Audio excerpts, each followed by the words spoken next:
Listen up. On the morning of October 25, 1957, Albert Anastasia woke up as one of the most feared men in America. For years, his name had traveled through the underworld like a warning. Gangsters spoke it carefully, rivals respected it, enemies feared it. Law enforcement officers knew it. His reputation had been built over decades of violence, ambition, and survival. He had climbed from the brutal streets of New York to the highest levels of organized crime, surviving gang wars, betrayals, arrests, and assassination attempts that would have destroyed lesser men. To many, he was untouchable. To others, he was a living symbol of the old Mafia, a man who had ruled through fear for so long that nobody could imagine a world without him. But power in the Mafia has always been temporary, and often the most dangerous moment in a boss's life is when he believes he has survived every threat.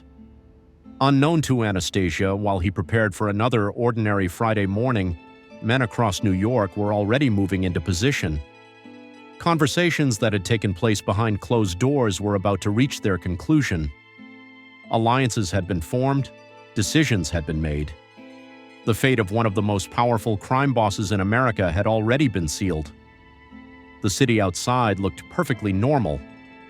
Midtown Manhattan buzzed with its usual energy as businessmen hurried to work and taxis flooded the avenues. The autumn air carried a chill, but there was nothing unusual about the day. Anastasia followed a routine he had followed many times before. He left his home and headed toward the Park Sheraton Hotel, a prestigious location where powerful men gathered and where he often visited the Barbershop. It was a place that felt familiar, comfortable, and secure. The irony was almost cruel. After spending decades avoiding danger in back alleys, social clubs, and mafia meeting places, he was heading toward death in one of the most public locations imaginable. As his car approached Manhattan, he had no reason to believe anything was wrong. There were no warnings, no urgent messages, no signs that enemies were waiting. To Anastasia, this was simply another day in a life that had already survived countless storms. The Park Sheraton Hotel bustled with activity when he arrived. Guests moved through the lobby carrying luggage. Hotel employees greeted visitors. Businessmen exchanged handshakes and hurried toward meetings. Nobody paid particular attention to the heavy-set man walking confidently through the building. Yet, if they had known who he was, many would have stopped and stared. Albert Anastasia was not merely a gangster, he was a living legend of organized crime, a man whose rise had mirrored the rise of the American Mafia itself. Whether every story was true no longer mattered. The myth surrounding Anastasia had become larger than reality. He represented power, and power attracts enemies. By 1957, there were many powerful men who believed the time had come to remove him. Anastasia entered the barbershop and settled into one of the chairs. The atmosphere was calm and professional. The scent of shaving cream lingered in the air. Mirrors stretched across the walls. Barbers moved from customer to customer with practiced efficiency. It was the sort of place where successful men came to relax, and for perhaps the first time that morning, Anastasia allowed himself to do exactly that. He removed his coat and sat comfortably while a barber prepared his shave. Around him, ordinary life continued. Customers chatted quietly. Scissors clicked. The sounds of Midtown Manhattan drifted faintly through the building. Nothing appeared threatening. Nothing suggested that history was about to unfold. Yet hidden within that sense of normality was the very thing that made the assassination possible. Nobody expects death during a haircut. Nobody expects a murder in a room filled with mirrors and barbers. That illusion of safety was precisely why the location had been chosen. What Anastasia did not know was that while he sat in the chair, armed men were approaching the barbershop. They moved with purpose. They had not come to negotiate. They had not come to intimidate. They had come to kill. Somewhere in the chain of command above them, powerful figures had concluded that Anastasia's reign needed to end. The reasons remain debated even today. Some historians point toward internal mafia politics. Others point toward rivalries involving gambling interests, influence, and control of organized crime. What is certain is that by the morning of October 25th, a decision had already been made. The assassination was not spontaneous. It was organized, approved, and carefully planned.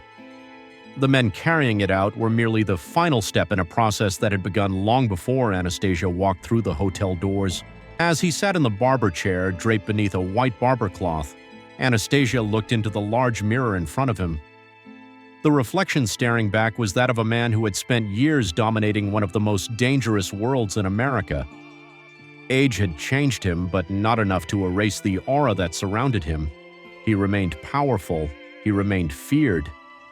Yet, for all his experience, there was one thing he could not see.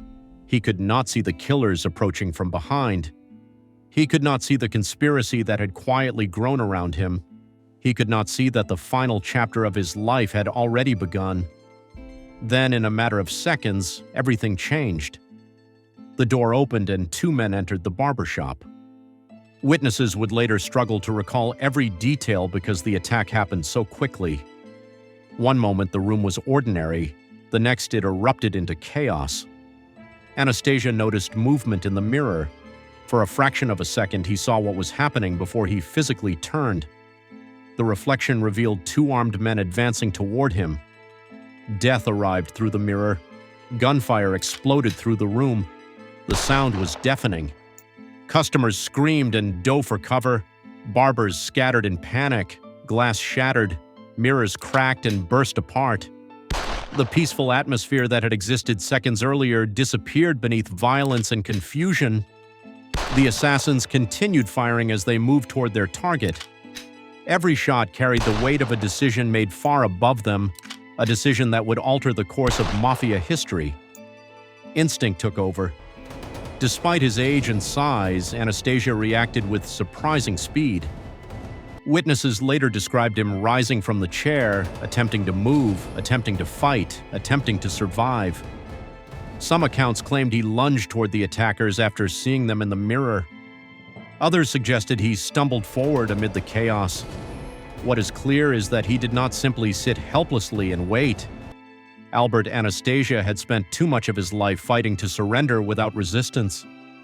For a brief moment, the feared boss who had built his reputation through violence fought desperately against the reality unfolding around him.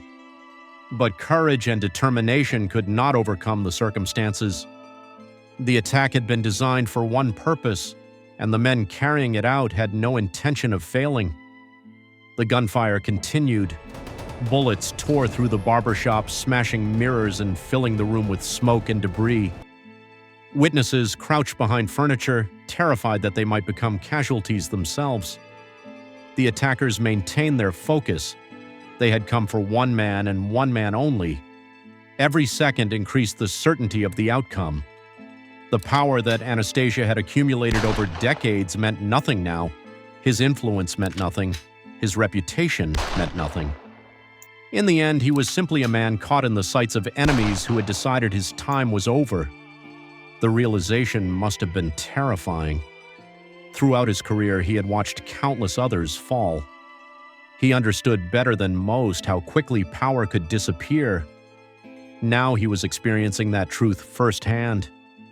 Within moments, it was over. The room that had been filled with violence fell into an eerie silence. Broken glass covered the floor. Damaged mirrors reflected fragments of the destruction. Customers slowly emerged from hiding, stunned by what they had witnessed.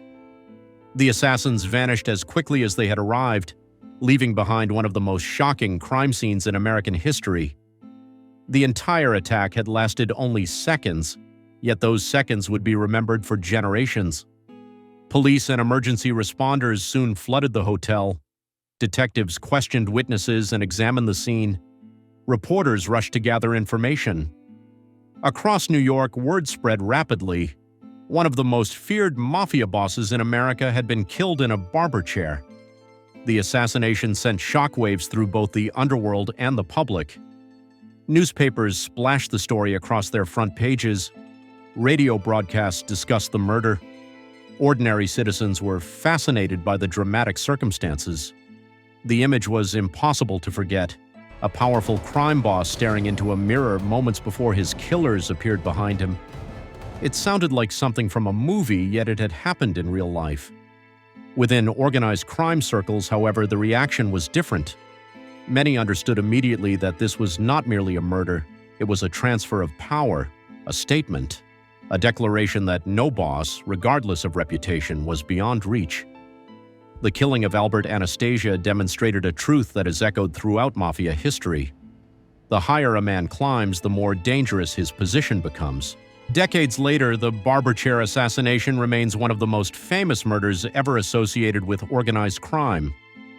Historians still debate who ultimately ordered the hit and which figures benefited most from Anastasia's death. Yet, regardless of the unanswered questions, one image has endured above all others. It is the image of Albert Anastasia sitting comfortably in a barber chair on what seemed like an ordinary morning, staring into a mirror, unaware that his final moments were approaching. After surviving gang wars, betrayals, and decades of violence, he was not killed in a dark alley or a secret meeting. He was killed in a bright barbershop filled with mirrors, surrounded by ordinary people, in one of the most public and shocking assassinations in Mafia history. It was a dramatic end to one of the most feared careers in organized crime, and a reminder that in the Mafia, power can vanish in the time it takes a door to open.